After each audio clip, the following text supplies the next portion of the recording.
My father was the most stubborn man I ever knew. And then one afternoon, I let myself into his house and I found him on his knees. I want to tell you how that happened. Not because it's dramatic. It isn't really. What happened to my father was quiet.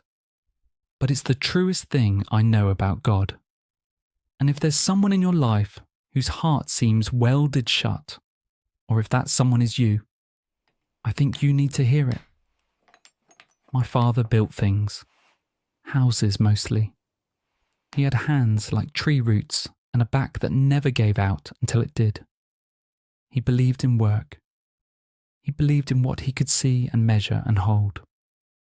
Faith, to him, was for people who couldn't handle life on their own. He used to say it plainly. Prayer is what you do when you've given up. He wasn't cruel about it. He just genuinely believed that a strong man carried his own weight, and a weak man knelt down and asked someone else to carry it for him. When I told him I was going to become a priest, he didn't shout. That would have been easier. He got quiet and he looked at me for a long time and he said, I don't understand it, but you're my son. That was the closest thing to a blessing he could give. He came to my ordination, sat in the back, wore a suit that didn't quite fit, and when it was over, he shook my hand, shook it like a business deal, and told me he was proud. But I watched him in that church, and I could see it. He was a man standing at a door he had no intention of walking through. For years, that's how it stayed. Now, I've been a priest a long time, and I'll tell you something they don't put on the posters. Most of the people I have watched come to God did not come the way you'd expect. They didn't get argued into it. Nobody handed them the right book at the right moment. They came to the end of themselves. That's almost always where it starts. Not at the height of a person's strength. At the very bottom of it. I didn't understand yet that my father's stubbornness wasn't a wall. It was a door, and it was locked from the inside. Then my mother got sick. She was sick for a long time, almost 2 years. And my father, this man who believed in doing, in fixing, in handling it, he could not fix this. He learned to give her medicine. He learned to lift her. He sat with her through nights that don't have words for them. And I watched him run straight into the one wall his strength could not break, over and over until his hands shook. My mother died on a Tuesday morning in spring. And I'll be honest with you about what I expected from my father after that. I expected rage. I expected him to finally turn to the God he'd dismissed his whole life and curse him for taking her. I had my answers ready. I was going to let him be angry. Anger, at least, is a kind of talking to God. That is not what I found. A few days after the funeral, I let myself into his house to check on him. It was quiet. I walked toward the bedroom and I stopped in the doorway. He was on his knees, beside the bed. This enormous, stubborn man, folded down onto the floor like something that had finally been set down. He didn't hear me at first, and I heard him say, barely, almost not out loud, I don't know if anyone's listening. I don't know how to do this, but I can't carry it. I can't carry it anymore. I didn't move. I couldn't. After a while, he knew I was there, and he looked up at me, not embarrassed, which surprised me, just tired, emptied out. And he said, I don't know how you do this, the praying. I don't even know the words. I sat down on the floor next to him, my father, and I told him the truth, which was the only thing I had. I told him there are no words. I told him that God was not waiting for him to say it correctly. I told him that what he had just done, that I can't carry it anymore, that was the whole prayer. That was the realest prayer I had ever heard in my life. Because here is what I finally understood, kneeling on that floor next to my father.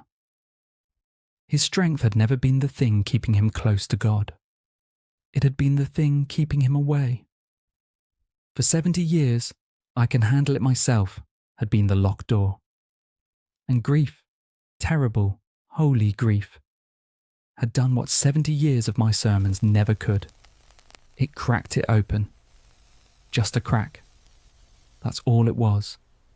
But I've come to believe that a crack is all God has ever needed.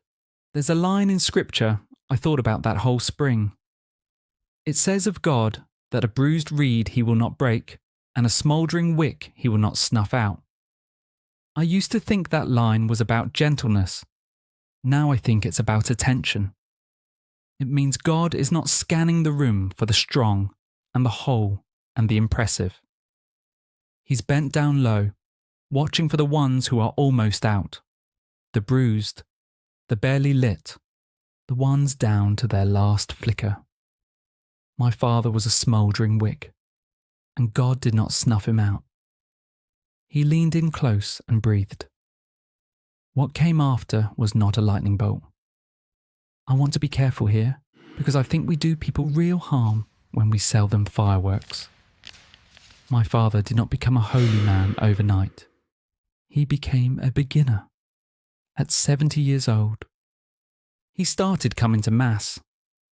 He'd stand in the pew, holding the worship aid upside down, not knowing when to sit or stand, mouthing the responses a beat behind everyone else. He hated not being good at things, and he was not good at this, and he came anyway. That took more courage than anything I ever watched him build. He went to confession for the first time in 50 years. Not to me. I asked a brother priest to hear him, because there are some things a son should not be in the middle of. And whatever my father carried in there, he set it down. He came out lighter. I could see it on his face all the way across the parking lot. He looked like a man who had just been let out of a room he'd been standing in for half a century. He had a few years after that, not many. And they were, I think, the best years of his life, which is a strange and almost unbearable thing to say about the years after a man loses his wife. But he was different in them, softer, less afraid. He'd spent his whole life braced against everything, and he had finally stopped bracing. And when his own time came, when the doing was over for good and he was the one in the bed, he was not afraid. I sat with him the way he had once sat with my mother. There was no panic in him, no clawing.